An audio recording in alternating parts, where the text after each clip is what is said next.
Parliamentary affairs minister होने के नाते फिर से अपील करता हूं कि बजट सेशन में बजट पे चर्चा होना चाहिए। मैं विस्तार में तो नहीं कहूंगा क्योंकि अभी सदन में चर्चा चल रही है, लेकिन जो बजट में इस बार निर्मला सीतारामन जी के द्वारा पेश किया गया है, मोदी जी का तीसरी टर्म में भारत का दुनिया का सबसे तीसरे बड़े अर्थशक्ति बनाने का थर्ड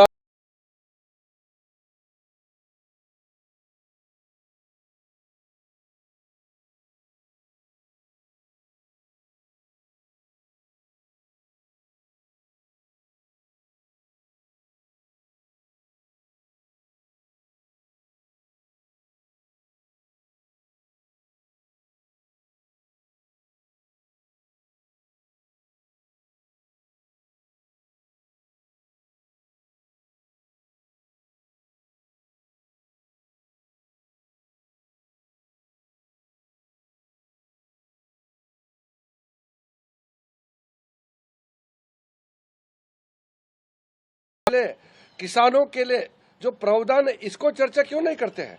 सिर्फ गाली देने का काम क्यों करते हैं? मुझे ये बहुत जरूरी इसलिए समझा कि अगर सही समय में विपक्ष के लोगों का समझ में नहीं आया तो जनता पनिशमेंट देंगे उसको। जनता ने जनादेश दिया है और सरकार चलाने के लिए मोदी जी को तीसरे टर्म भारत के लोगों ने दिया है।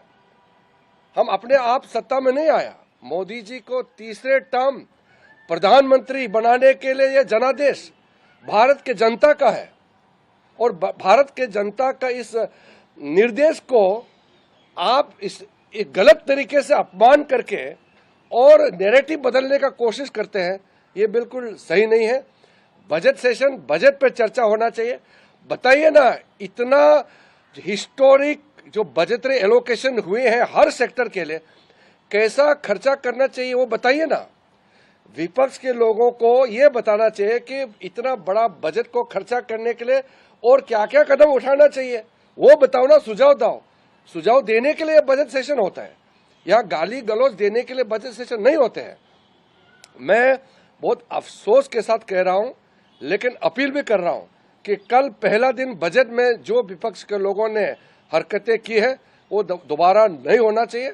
बजट के समय बजट पे चर्चा होना चाहिए और साथ साथ हमारे एनडीए के जितने भी स्पीकर से मैं बधाई देता हूं, उन्होंने राजनीतिक भाषण नहीं दे करके बजट पे चर्चा किया और देश को आगे ले जाने के लिए अपना सुझाव भी दिया है।